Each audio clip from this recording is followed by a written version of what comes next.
তোমার প্রতি আমার কোনো অনুভূতি আছে কিনা? চোখের পানিতে যায় না ভিজিয়েছি তোমার কথা ভেবে।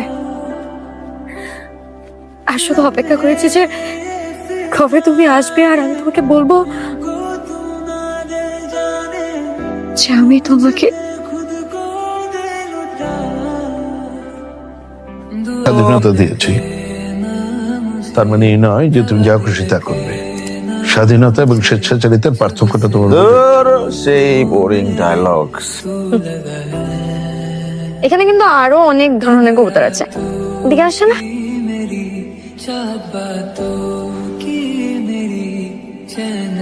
কি ব্যাপার, এমনি সময় তো অনেক পটর পটর করেন, এখন চুপচাপ কেন? এলাকার কাউকে চেনেন না তো কি হয়েছে? আমাকে তো চেনেন। আমি তো কিছু সময়ের জন্য একদম ট্রমাটাইজড হয়ে গেছি, পারছিল না। বাবাদের ভালোবাসা হয়তো বা এমনই, বাড়ি থেকে বোঝা যায় না। তোমার খুব প্রিয়। সেদিন আমি তোমার এই কথার মর্ম বুঝতে পারিনি,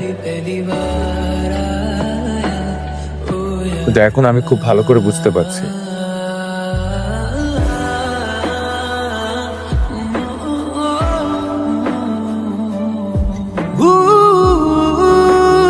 আমি আসলে তোমার মতো গুছিয়ে কথা বলতে পারি না। আমি জানি না তোমাকে ঠিকঠাক মতো বোঝাতে পারবো কিনা, কিন্তু আমি এটা জানি যে তোমার সাথে পরিচয়ের আগে এবং পরিচয়ের পরে আমার জীবন পুরোপুরি আলাদা। তবে হ্যাঁ, আমি এটাও বলছি না যে আমার জীবনে তুমি প্রথম মেয়ে নও। তোমার জন্য আমি যেটা ফিল করি সেটা আমি অন্য কারোর জন্য কখনো ফিল করিনি। তোমাকে দেখলে আমার মনের ভেতরে একটা প্রশান্তি কাজ করে।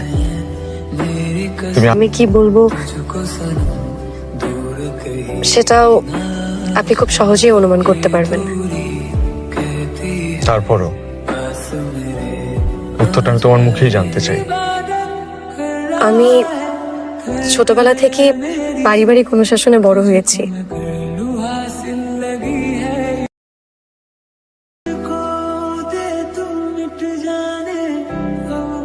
ভাইজান, ও যত বড় বংশের পোলাই হোক আর যার নাতি হোক, আমার ভাতিজিরে এরকম একটা নেশাখোর পোলার হাতে দিয়া ওর জীবনটা কষ্ট করতে পারি না। তুমি এই বিয়া ভাইকে দাও।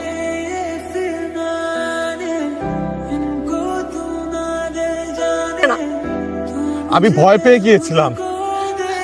আমি এই আমার সম্পর্কে কথাটা বলতে তোমাকে আমি সাহস করতে পারছিলাম না। আমার বারবার মনে হচ্ছিল আমার ব্লাডি পাস সম্পর্কে জেনে তুমি যদি আমার ভালোবাসাকে ছোট করে দাও। চুপ করেন। আমি যা ভাবছিলাম আপনি তার সম্পূর্ণ বিপরীত। আমার বলছেন আপনাকে বিশ্বাস করতে। মেহের প্লিজ, আপনি আমাকে ধরবেন না, আপনার কোনো রাইট নাই। আর আপনি আমাকে ক্লারিফিকেশন দিচ্ছেন কেন? আমি আপনার কাছে কোনো ক্লারিফিকেশন চাইছি? আপনার সাথে আমার কোনো সম্পর্ক নেই। আপনার সাথে আমার কোনো সম্পর্ক নেই। মেহের আমি কথা দিচ্ছি, আমি সবকিছু ছেড়ে ছুড়ে আমি একদম শুদ্ধ হয়ে তোমার সামনে এসে দাঁড়াবো, তোমার পরিবারের সামনে এসে দাঁড়াবো। জাস্ট একটা সুযোগ দাও, জাস্ট কয়েকটা দিন। আমি আমি আমি নিজে ঠিক হবো, আমি ঠিক হয়ে। প্লিজ মেহের, মেহের আমি রিকোয়েস্ট করছি মেহের। 16 বছর বয়সে I was a teenager. তখন একটা ছেলের সব থেকে বেশি প্রয়োজন হয় মায়ের আর বাবা। কিন্তু এইভাবে তো একটা ছেলে একটা মানুষের মতো মানুষ হয় না। একজন কখনোই মানুষের মতো মানুষ হতে পারবে না।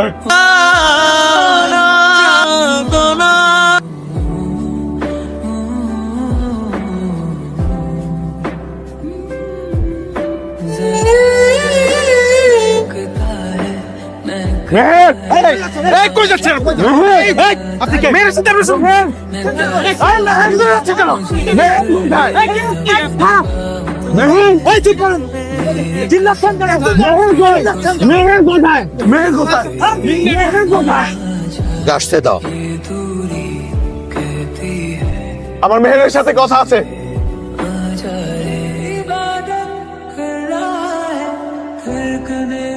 ওয়াও, বিয়ে করে ফেললা? পারলে বিয়ে করতে, কিন্তু তোমার সাথে পরিচয় হওয়ার পর থেকে, তোমাকে ভালোবাসার পর থেকে আমি প্রতিনিয়ত নিজেকে শুদ্ধ করার চেষ্টা করেছি।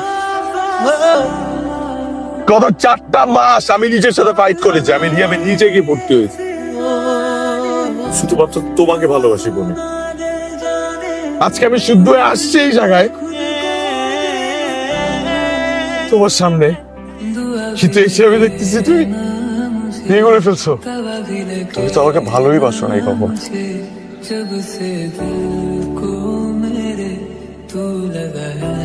আমি তোমাকে ভালোবাসি সায়ান। আমাকে মাফ করে দাও বাবা। আমি কোনোদিন তোমার অবাধ্য হইনি, কোনোদিন তোমার অবাধ্য হইনি বাবা। তুমি যখন যা বলছো আমি তাই করছি, কিন্তু আপনি সায়ানের ভালোবাসাকে চেয়ে রেখেছি চেয়েছিলেন। তোমার প্রতি আমার কোনো অনুভূতি আছে কিনা? চোখের পানিতে যায় না আমার ভিজিয়েছি তোমার কথা ভেবে। আর শুধু অপেক্ষা করেছে যে কবে তুমি আসবে আর আমি তোমাকে বলবো যে আমি তোমাকে